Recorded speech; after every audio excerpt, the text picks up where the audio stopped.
God of War Ragnarok is a game about making your own path, your own fate, and not letting someone else write it for you. This is pretty much the stepping stone and the finale for the entire story, which is filled with amazing characters, played by phenomenal actors, great world building, and stunning visual style, as it is a fantastic looking game. God of War Ragnarok is a game that I didn't really want to end, but it never really felt like a chore going through it. There were certain parts that I had some gripes with, but nothing as bad as that I did with the 2018 version. In the 2018 version, the story was amazing again, but it did have some problems gameplay-wise, like with all the trolls that you're fighting in the game. They were pretty much like all of the bosses. Like nearly every boss in the game was a troll. They was just different colored and had some flames on it, maybe some ice on it. I really didn't like that. It made the game feel repetitive and very, very boring at times. And it just made it feel like a chore sometimes to get through some of the boss fights just so I could continue the story. Don't get me wrong though, like, there are still trolls like that in the game, but I may be saying like 3. Like, there really is not a lot in this game. They're like 5% of the enemy types, not even. Maybe like 3. But what's great about having so much different variation in enemies too is that the combat is much deeper than it was in the first game, because you need different movesets to deal with different types of enemies in this game. But that is never more prevalent and true than fighting the berserkers. If you do not switch up your moveset when fighting these guys, you will die many, many, many, many, many, many, many, many times. I was getting my ass kicked from some of these guys. These two that you're seeing here, I had an somehow easier time fighting these guys than I did the other ones. Mostly because I think some of the ones I was fighting had paralysis moves, and the second I got hit by any of them, I was screwed. And speaking on the point of different movesets as well, there were these enemies called phantoms that I thought had a really cool mechanic where basically if you just, like, you basically just had to focus on moves that would produce a lot of stun, as you could not defeat these enemies otherwise, because the way that you would win is you would stun them fully and then it would activate 3 different towers and that would be their health bar. You just have to go destroy the towers. And if you're able to destroy them all, you know, straight away, then an easy boss fight. But if you don't, then you have to get your stun meter all the way up again, and then you have to find the tower again. But it really wasn't that bad. Like, I thought it was actually a really great boss mechanic. But you do encounter these guys quite a few times. I think I remember encountering them about 4 or 5. And it wasn't really, like, too tiresome. There were maybe one where I think I just could not find the tower, but that's just because I'm an idiot, and that has nothing to do with the game.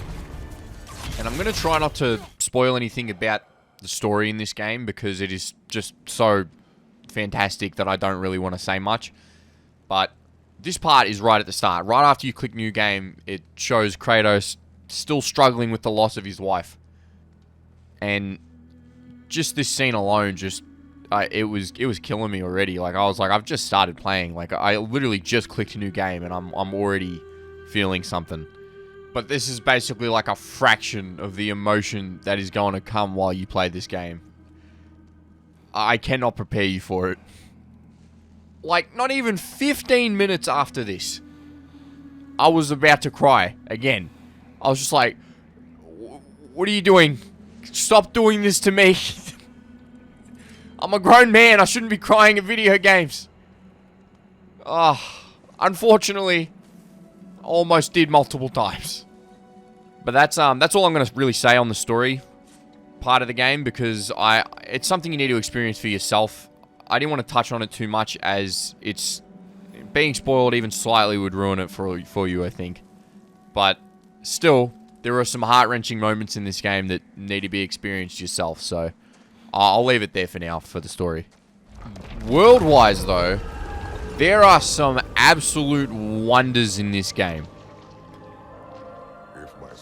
There are some things that I've seen in this game that will be imprinted in my memory forever. One of the first worlds you visit is called Svartalfheim. Pretty sure I pronounced that correctly. And that is, for the first realm that you visit, astonishing. It looks so damn pretty. When you get to the top of this mountain that you're currently climbing in this clip, it's nuts. Like, the worlds in this game feel so expansive. They felt very confined in 2018 God of War, but they feel expansive as hell in this. Like, you can see it here. Like, that, you cannot tell me that is not beautiful. I was staring at that for a while here. I just think I'm pretty sure I was just going, damn, look at that. Something like that. But you can tell when you're just walking around the world that the foliage work, the textures, like most of the textures on all the monsters and just like the rocks and everything. Very high quality. They look amazing. Hey, I wonder if... I will recommend though, turn motion blur off and film grain. They turn that stuff on automatically. Turn that off. That stuff sucks, alright? If you like film grain, something wrong with you, alright? I'm just telling you right now. I think it depends on the game, but when it's one as beautiful as this, turn that off. Now, I know this isn't a very in-depth review. I wouldn't even call it a review. I would just say this is my thoughts on the game. The only reason I didn't just leave it there when I finished the game is because, one, I had so much footage that I needed to use. Two, this game is so immaculate that I didn't think I could just finish the game and then forget about it like we normally do on Twitch. So I needed to make a video about it. But it has been so hard to put my feelings about this game into words because it is so good. I think the best way for anyone to understand what I mean is to just play this game. You need to play this game. I know most people are going to want to wait a year before it comes out on PC or something, but it's just you need to play it now before it's going to get spoiled for you. Like, there are even stuff in these clips that if you were paying attention, it might be a little bit of a spoiler. But regardless, they probably showed more spoilers in the trailer, so you know, that's not, I'm good, man. Alright, I'm only showing things in this that they would have showed off or showed similar things in the trailers and gameplay things beforehand that they released before the game came out. But I'm telling you right now, this has been one of the best video games I've ever played. This is an 11 out of 10. Like, it is, you need to play this game. It is immaculate. It is fantastic. It is something you will literally never forget. Now, I'm going to leave it here. Hopefully, you guys have all enjoyed. Hopefully, you guys have all had an amazing morning, afternoon, night. And wherever you live, I hope that you are well. And hopefully, I get to see you guys in the next stream or video.